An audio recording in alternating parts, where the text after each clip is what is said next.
This is Franchise Today, brought to you by FRM Solutions, providers of the best-in-class software solutions for franchise relationship management. Franchise Today is your destination for weekly information, conversations, and interviews with accomplished industry leaders, all of whom share best practices for sustainable growth and sensible franchising. Here now, your host, Stan Friedman, to kick off this week's podcast. Today is Wednesday, November 10th. I'm Stan Friedman, and this is Franchise Today. You know, the last voice I featured last week on my tribute to Jerry Darnell was Ryan Hicks, when he told us about how much time he spent during the past few years, his early years in franchising, being guided and mentored by Jerry. You know, that got me to thinking about how many others I've met in recent years and gotten to know who, just like Ryan, are fresh faces on the franchising scene, but are rising stars in this business, and how many of them, too, could use a leg up from time to time by some of us who have been at this for a minute or two. So that thought inspired me to introduce a new feature on Franchise Today. Beginning today and on the second Wednesday of each month, I'm going to invite as my guest a rising star in franchising. It could be a supplier,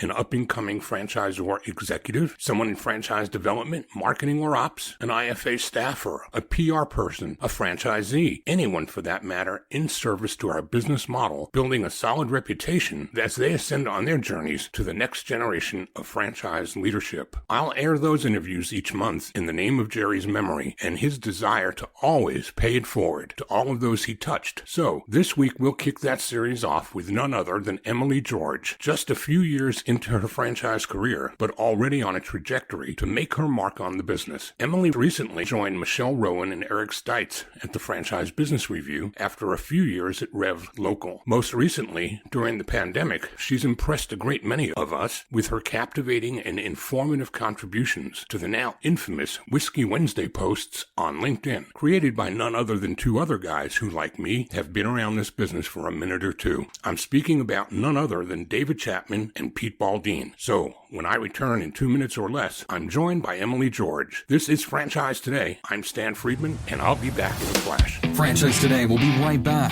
but first, a word from our sponsors. Hey, franchisors of restaurants, bars, grills, and taverns, and multi-unit franchisees, listen up. This message is for you. Atmosphere TV wants to help you cut costs on overpriced cable TV for your business and either replace it completely or partially if sports programming is essential at your locations. What Atmosphere TV provides are 100% free programming options with nearly 50 channels of highly engaging and entertaining programming that is audio optional and guaranteed to please your customers and even increase their average ticket per visit. So here's how it works. Atmosphere hooks you up with an Apple TV HD receiver loaded with nearly 50 channels of fully licensed, no cost to you, fun and lifestyle programming. These channels include Chive and Red Bull TV, bloopers, superhuman feats, and an array of viewing options that don't require sound to be enjoyed. And this offer is not just limited to restaurants or bars. No, any business with a TV screen in its waiting room can benefit from Atmosphere's free programming offer as well. So what are you waiting for? Cut the cord on overpriced cable and get Atmosphere TV with its 100% free, engaging, and entertaining programming options. Keep your guests happy while they wait to see you instead of watching the clock and their wait times. Chiropractors, doctors, dentists, auto repair shops, anyone with TVs in your waiting rooms, jump onto this amazing offer today. And if you text the word franchise to 474747, Atmosphere will waive the $100 setup fee for the Apple TV HD receiver that they'll ship to you as well at no cost. Atmosphere TV, changing the way businesses view television. Find them online at atmosphere.tv, and remember, text franchise to 474747 for the no-charge Apple receiver. Cut the cord and get rid of cable today with Atmosphere TV. Emily George has a clear understanding of the power behind building partnerships, be those with brand clients, professional organizations, or vendor partnerships that enable scalable solutions for those that she serves. She did so for a little more than 3 years at Rev Local before recently making a move and joining Michelle Rowan's team at the Franchise Business Review, where they work with franchisors to measure and then use franchisee feedback to make their organizations stronger and more successful. Emily is multi-talented, but what will be abundantly clear to you after hearing from her today is her passion for helping franchise systems who want to grow the right way by investing in people, creating a positive culture, and measuring success so that they can continue to grow better, faster. Who better to feature in this initial episode of Franchising's Rising Stars, presented monthly in memory of Jerry Darnell. Emily George, welcome to Franchise Today. Thanks, Dan. I'm excited to be here. Well, I'm excited that you are here. The only place I get to see you most of the time is Wednesdays, middle part of the week. I get on LinkedIn and there you are doing Whiskey Wednesday. Yeah, that has been a real funny thing and an awesome way to get to know amazing people like yourself. And now I've been excited to make some in-person connections with some of those digital connections that we've been building through Whiskey Wednesday the last almost 2 years now. Can you believe it that it's been that long? I mean, but good things have come from this pandemic, and Whiskey Wednesday for me has been just one of those that every week I look forward to. Exact same on my side, for sure. Now, the last Whiskey Wednesday I saw you at was not the happiest for me. Yeah. That's the last one that I was at. We were live, weren't we? We were in Atlanta for the Franchise Update Leadership Conference, and we did a bit of a tribute to my friend Jerry Darnell, who we recently lost, and that was a tough one for me. Yeah. The whole FLDC experience, I came in last minute a lot to do that Whiskey Wednesday in person because we knew it was going to be important for so many people because of the loss of Jerry. I had not personally had the opportunity to know Jerry, but certainly through Pete and others have come to know how special a person he was. And I'm just so sorry for the loss of the franchise community that we don't have him with us anymore. Well, I'll go along with all of that. With that, I lost my best friend as well. And I'll give you a quick aside. We've spent 2 weeks here on the podcast celebrating Jerry's life, but I've got one little quip I'll share with you that wasn't shared elsewhere. So I was up at the family celebration of his life in Princeton, Kentucky, and that happened on a Sunday afternoon at 1 o'clock. I got to Jerry's farm, Bonnie's farm, and we spent a couple hours there before we went to the celebration. And as we were leaving the farm, my wife and I are in the car. We're heading up to the country club where the celebration of life was going to take place. And I realized I left my phone on porch. So I'm following another car, and I flash my lights to let them know that I'm going to have to go back to the farm to reclaim my phone, and I'll catch up with you. I'll find the country club on GPS. So I go back to the farm. I jump out of the car, and my car starts beeping. And I'm thinking, what's this about? And I realized I've never done that before, but I was walking away from a vehicle with a key fob in my pocket, and the motor was running. So the car was letting me know the engine's on and the key's not here. What are you doing? So I threw the key fob on the back of the car, up on the trunk, so I could keep the motor running. And I went and grabbed my phone, got back with my phone, jumped in the car, completely forgetting that I did that with the key fob, and took off. Well, guess what? Oh no, the key fob wasn't there anymore. I got to the celebration of life, and I pushed the button on my dashboard to turn off the car, and the dashboard starts lighting up. Key not present, key not present. I went, oh no. I realized what I did. So I know now I'm going into a 3-hour ceremony, and I'm coming out at 4 o'clock on a Sunday afternoon with no way to start my vehicle. And that's not the happiest of moments. But we went back at 4 o'clock, and I had some help. Rebecca Monet was there. She came and she was helping me and my wife, and we're looking all over the driveway, and we're looking everywhere, no key fob. We went all the way down the driveway, and a quarter of a mile down the road, no key fob. And I said, this is just not possible. How is this possible? Am I finding this? Well, Rebecca said, Stan, here's the deal. You're not going to find it today, and there's nothing open within 100 miles. You can't find a locksmith. AAA can't help you. There's nothing to do. But I had spent the night before in Nashville, so Rebecca said, I'm going to take you back to Nashville tonight, and then I'll drive you back up here tomorrow. I said, Rebecca, I can't ask you to do that. She said, doesn't matter what you're asking. I'm telling you, that's what we're doing. Oh. Well, long story short, we got in our car and we're heading to Nashville. And I was angry. I took my index finger and I started poking her windshield, and I looked up to the sky and I said, come on, Jerry, you can do better than this. Yeah. Yep. Jerry's the guy who always asked everybody, well, how can I help you? How can I help you? What can I do for you today? And I poked up there and said, Jerry, you can do better than this, can't you? 2 minutes later, my phone rings and it's Jerry's daughter, Tara, calling to tell me we found your key fob. And I said, you're kidding. How's that possible? She said it was a mile and a half or so away from the farm, right in front of a church. And we found your key fob. And I looked up to the sky and I said, I knew you could do better, Jerry. I just had to let you know. So there was my last conversation with Jerry.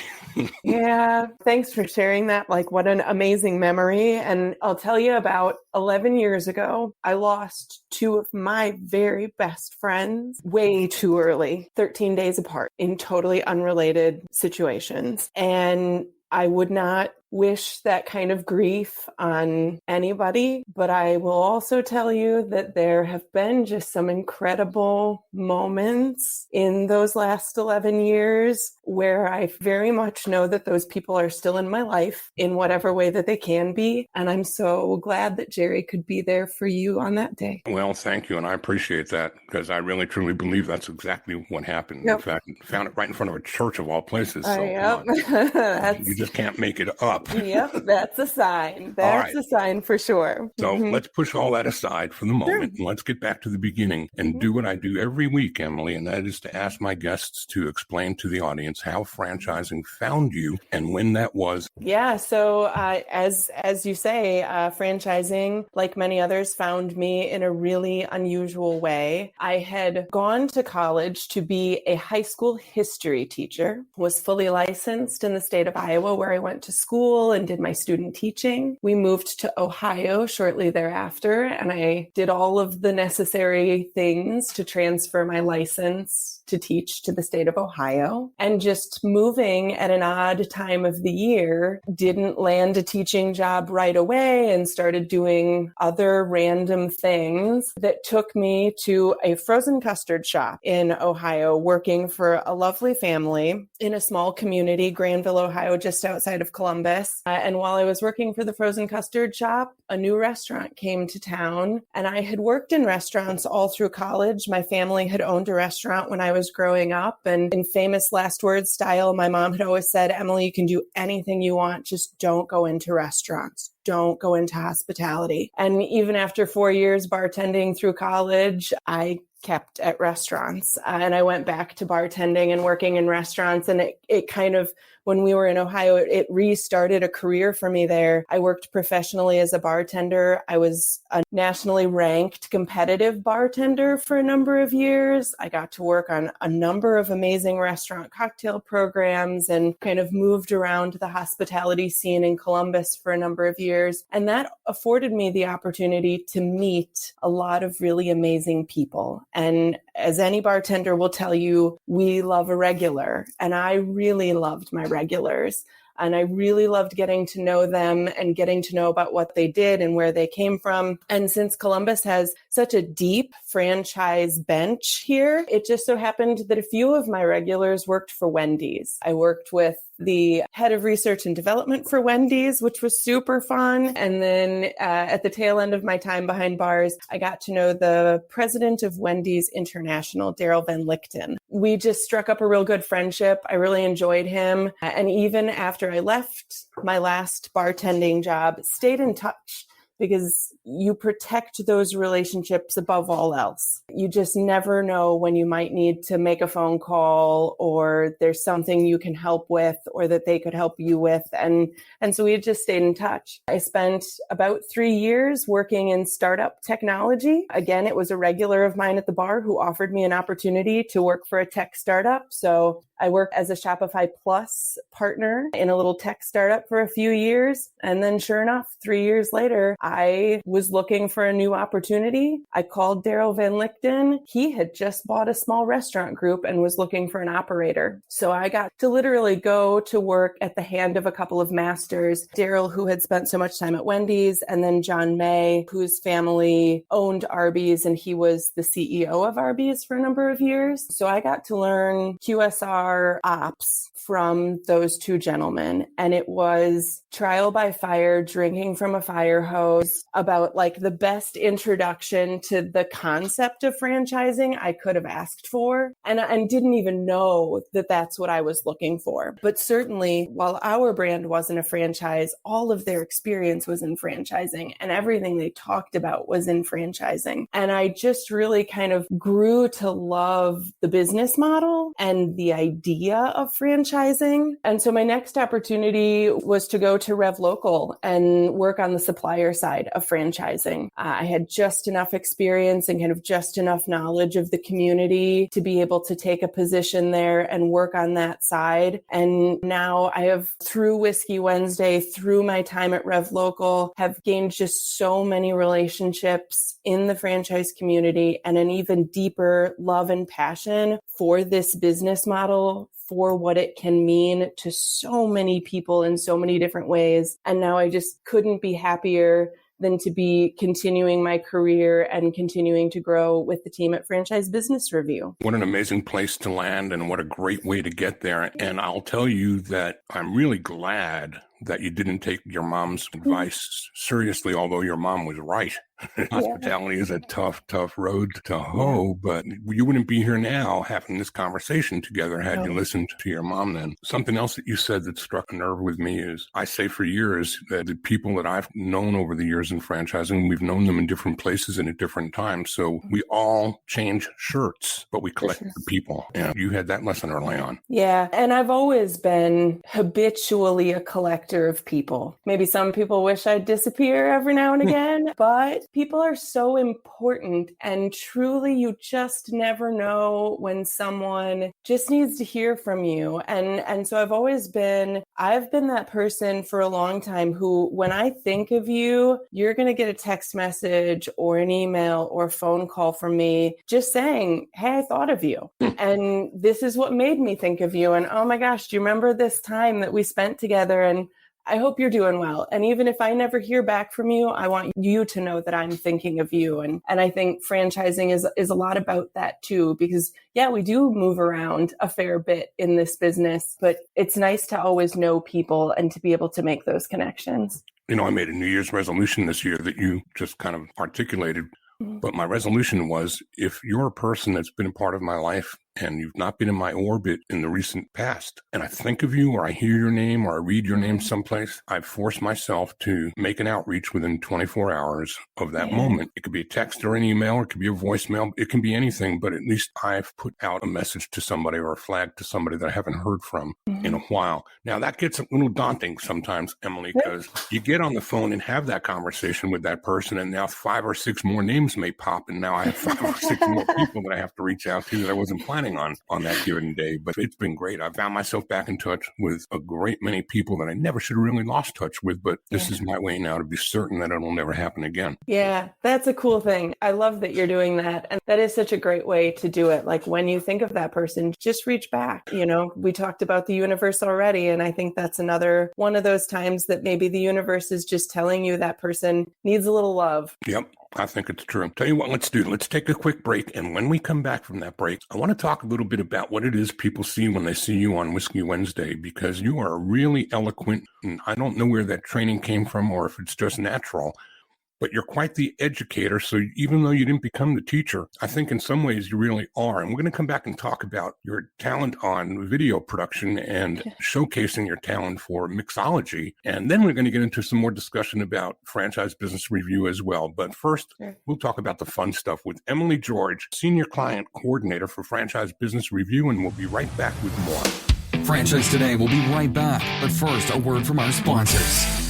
We are all familiar with Vistage, YPO, and EO. Well, now comes Zor Forum, a somewhat similar type of executive group, but this one comes with a twist. Zor Forum groups are exclusively for franchisors. Imagine a peer group for sharing and networking on a platform built exclusively for franchise executives. Zor Forum members are afforded unparalleled access to best practices and some of the brightest minds within the franchising world. Through regular meetings and a dedicated communications platform, In this post-COVID world, a franchise-specific mastermind or peer group is an endeavor worth making time for. Zoar Forum groups of 6 to 10 will bring leaders together that are in similar situations, but with exclusivity in terms of their competitive sets, so that each can openly help others benefit from their respective knowledge, perspective, and experience with no fear of competitive loss. Network, learn, strategize, and remain motivated along your journey.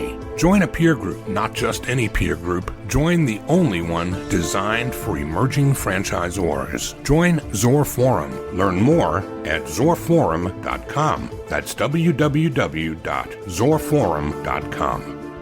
And we're back with Emily George, Senior Client Coordinator for Franchise Business Review. And shame on me, Emily, I didn't know you joined FBR until I took a look at your LinkedIn profile after inviting you to come join me here on Franchise Today. It was a change I wasn't necessarily looking for, but kind of back towards the tail end of summertime, I had an opportunity to be in touch with Michelle Rowan at FBR, and it turned out there maybe was a little synergy there, and I was able to make the transition. So as of August 1st, I am here with the team. There's a lot more than a little synergy there. I think that you're cut from the same fabric as Michelle, and you couldn't find a better group of people to be around and a company to work for. And I think over time, that'll probably prove out and become evident to everybody. I'm curious about your talent. Whiskey Wednesday is the place that I've seen you showcase this talent. There are two components to that I'm struck by. Number one is your knowledge of spirits and how you present and share what looks like it's all ad lib. I don't know if it is or it isn't, but you sure impressed me with your presence. I guess that's the correct word, your presence when you're standing in front of a camera and not just toasting a Whiskey Wednesday, but providing a bit of an education in the process. So where does all that come from?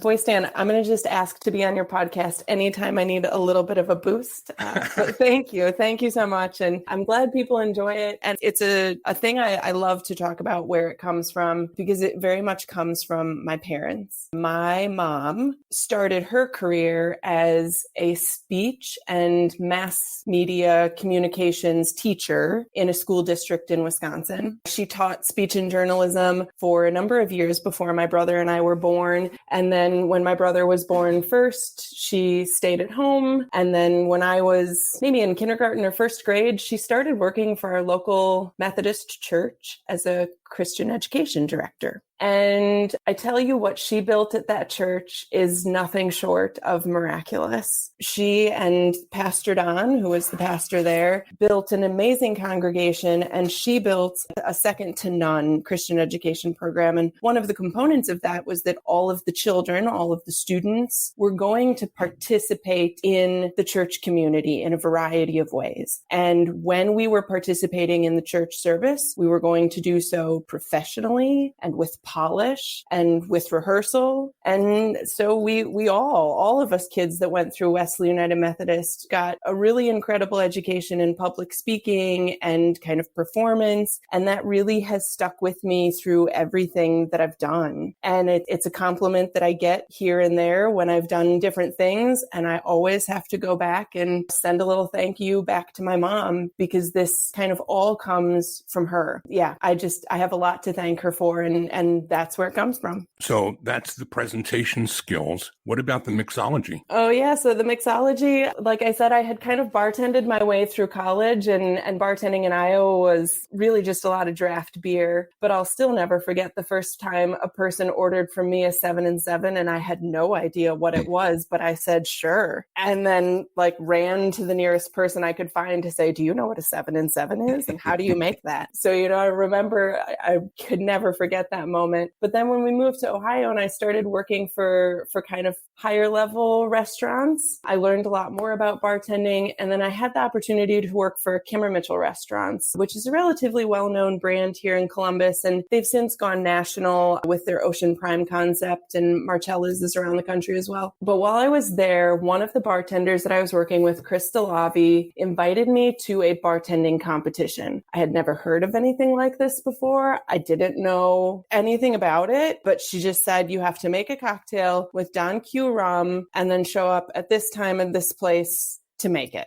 Awesome. I can do all of those things. So I created this cocktail, showed up at the competition, won the local, won the regional, went national, my first competition. And it was just fun because like what ended up happening, I got to go to New York for a week to compete with bartenders from around the country. And I got to meet all these people and meet some of my icons and people I had been seeing around in the business and like be on a stage with them, which was wild to me. I just could not imagine how I ended up there, but I kept competing and happened to keep winning. And so I kind of ended up in this like weird little circle of hospitality professionals that again, like I just couldn't believe that I was standing next to some of these people anywhere close to their level. And so just always felt super blessed and super lucky. And then consequently always felt like I had to make the most of it. I had to learn as much as I could. I had to take advantage of every opportunity. And kind of one of those last opportunities was to work with a group based out of Kentucky that runs a program called Camp Runema. It is a bartending camp for adults in the hills of Kentucky. We bring 150 bartenders twice a year to come and learn about whiskey and bourbon, where it's made. We go to distilleries and meet with master distillers, and brands do programs on camp. And I did 4 years of whiskey camp, and I got to meet some really incredible people and build some amazing relationships. And again, just learn everything that I could. And now I think I bear a bit of a responsibility to all of those people who invested in me to share as much as I know with anybody who could possibly care to hear what I happen to know about whiskey. Well, you do it with passion, and there's no substitute for passion. It can't be faked. You can't try to fool somebody when it comes to making them know how much you care about what you're doing. You really translate that. It's very evident, and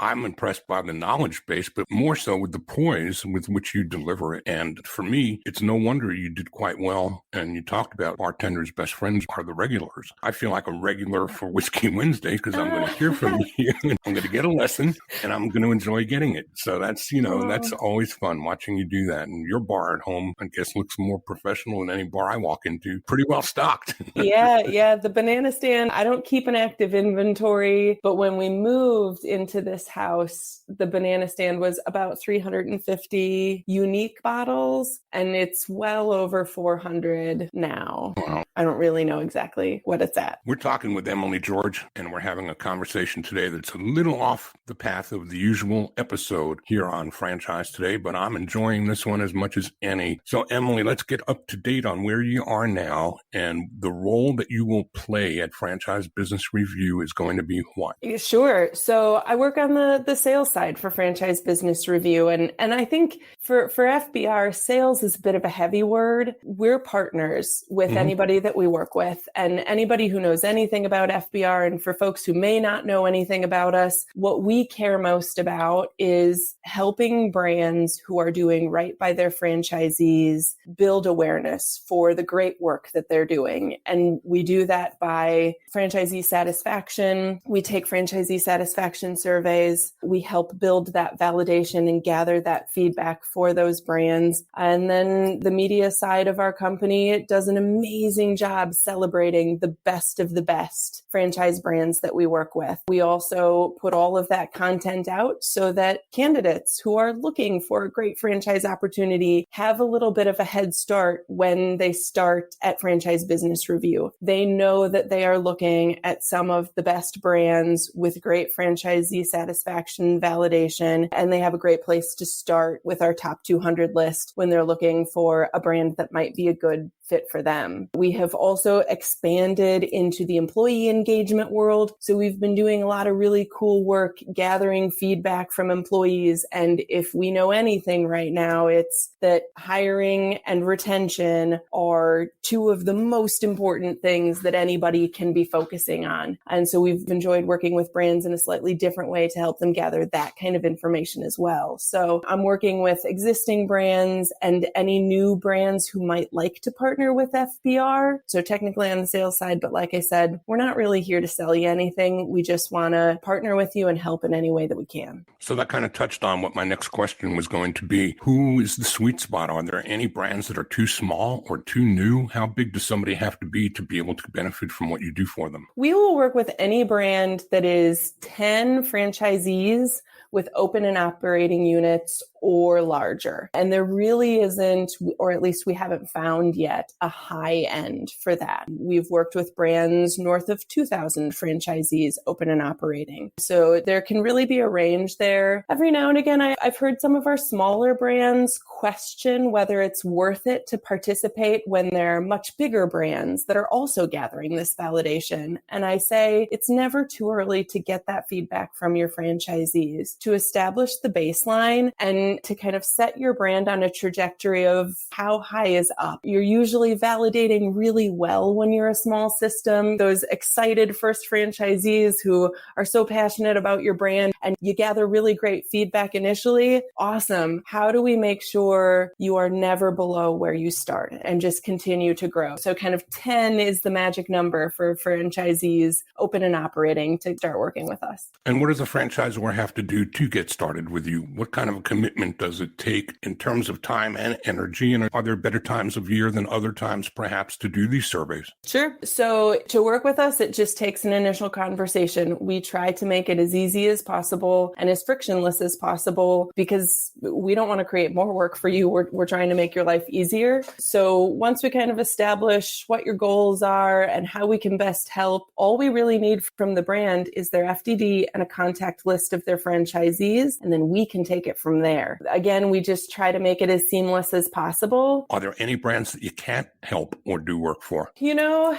a brand that we couldn't help or do work for other than by size, maybe they're just not big enough yet. We haven't really found anybody that couldn't truly benefit from having their feedback from their franchisees. I mean, at the end of the day, it's something we talk about a lot in franchising. Happy franchisees, successful franchisees, profitable franchisees are what make successful systems. So we haven't yet found the person who couldn't quite benefit from the work that we do. So I'm thinking like the franchisors that I've watched that have put themselves out there with the undercover boss and have had some real revelations when they learn things that they would otherwise not have known. Are there any franchisors that maybe are a little afraid of what they might hear coming out of these surveys? You know, I think that can be said of anybody who's seeking feedback, whether it's a franchisor seeking feedback or any of us in our daily lives, right? Like how scary is it sometimes to ask your boss or one of your coworkers how you're doing and open yourself up for that feedback. So we really get that fear.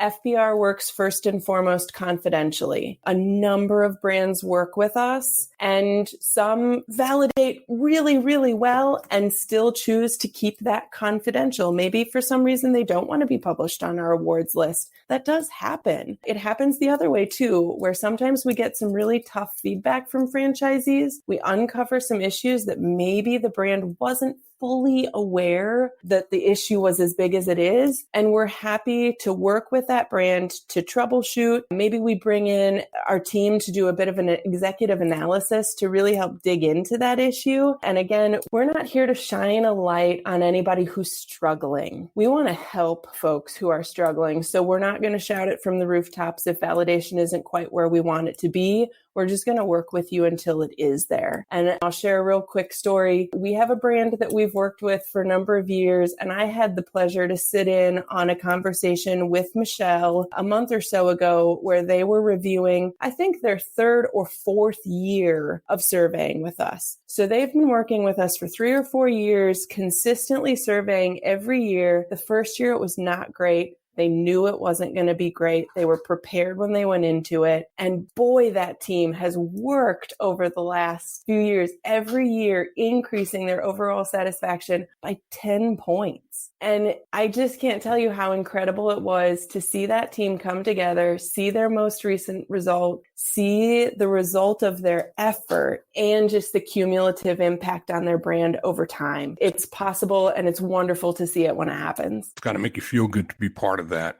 And to get paid to do it, come on, it doesn't get any better. any better than that. Yes. Before I ask you for contact info, anything I haven't asked you that you wished I did? Boy, that's a really good question. No, I don't think so. I think you've touched on a lot of really wonderful things, and I so appreciate you caring enough and giving a little space for this more personal side, because I sure do love to talk about where this all comes from, and I'm a believer that we're all more than the sum of our parts, and I love being kind of one of those stories that came in a really weird way and has a really weird background, but I've loved being embraced by the franchise community and hope to continue that for many, many years to come. All right, Emily, before I let you go, how about some contact information? For sure. So you can definitely find me on LinkedIn. I am Emily George on LinkedIn. If you want to email me, you can email me at emily@franchisebusinessreview.com. And you're more than welcome to give me a call at 603-501-1977. I'm certainly always happy to talk about whiskey, even happier to talk about FBR.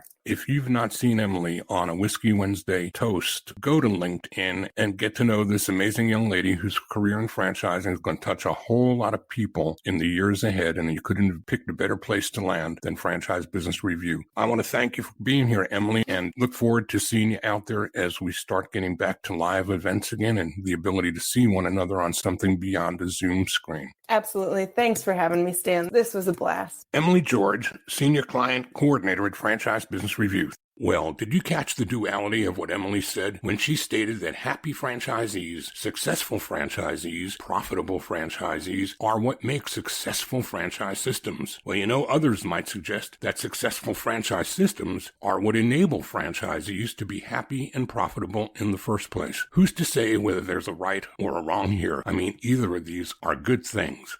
Well, that's a wrap for today. I'll be back next Wednesday at noon Eastern to do it all again. Remember to subscribe to Franchise Today and never miss an episode. Find me on LinkedIn or feel free to email comments, questions, or guest suggestions to stan@sensiblefranchising.com. Until next week, I'm Stan Friedman wishing you the best, the very best of all things franchising, and Franchise Today is out. Franchise Today is a production of FRM Solutions, providing best-in-class CRM tools to empower relationships with prospective and existing franchisees. No excuses, just solutions. Find them online at frmsolutions.com. Join Stan every Wednesday at noon Eastern for another live episode of Franchise Today. Or, as always, download episodes on demand at blogtalkradio.com or iTunes. When it's PCS time, you know the drill. Pack, research the new base, get the kids in school, because family supports family. At American Public University, we support military families with flexible, affordable online education that moves with you. As a military spouse, your tuition rate is the same as your partner's, just $250 per credit hour. American Public University, education that moves with you. Learn more at apu.apus.edu/military.